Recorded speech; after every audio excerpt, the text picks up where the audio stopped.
sur Radio J et nous sommes à présent en direct, comme chaque mardi, bien sûr, avec l'ancien ambassadeur, auteur de nombreux ouvrages, dont le dernier Adama, publié aux éditions Ballant, Freddy Ethan. Bonjour Freddy.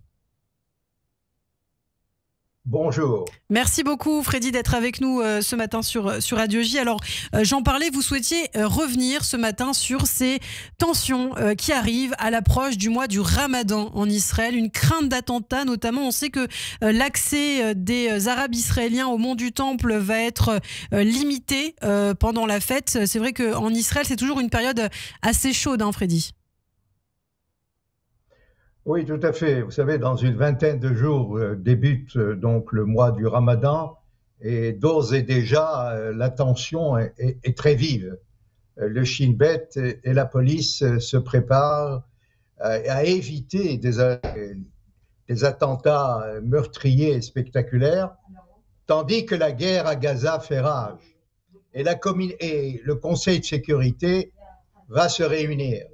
Vous savez, la communauté internationale exerce de fortes pressions pour obtenir un cessez-le-feu immédiat et engager un processus dont l'objectif sera la reconnaissance d'un État palestinien. Vous savez, dans ce cadre-là, le président Macron est aussi impatient. Il s'est entretenu avec tous les acteurs de la région et semble servir aussi de locomotive dans ce but.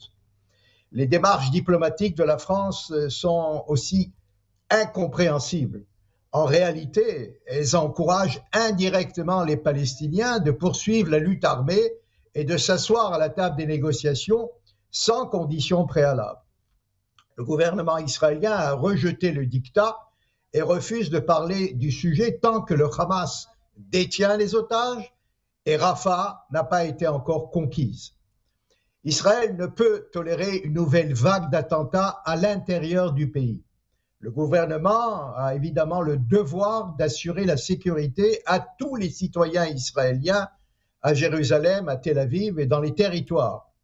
Les habitants des implantations doivent bien entendu se défendre, mais des extrémistes juifs ne peuvent pas non plus prendre la situation en main et désobéir aux forces de l'ordre.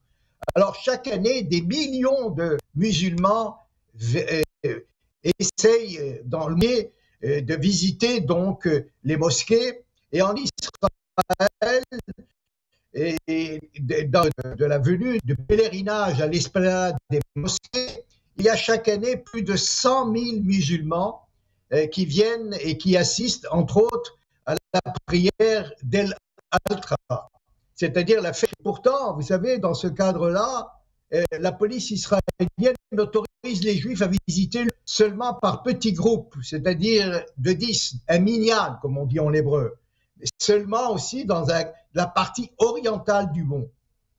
Alors, c'est évidemment quelque chose d'absurde, car cela ne se passe dans le sacro-saint de la religion juive, au cœur de la capitale de l'État d'Israël. Ces pratiques religieuses sur le mont du Temple sont basées sur le statu quo établi après la guerre des 6 jours par Moshe Dayan. Il permet donc aux musulmans d'y prier et aux non-musulmans de visiter seulement le site. Alors aujourd'hui, nous vivons dans un État démocratique en guerre.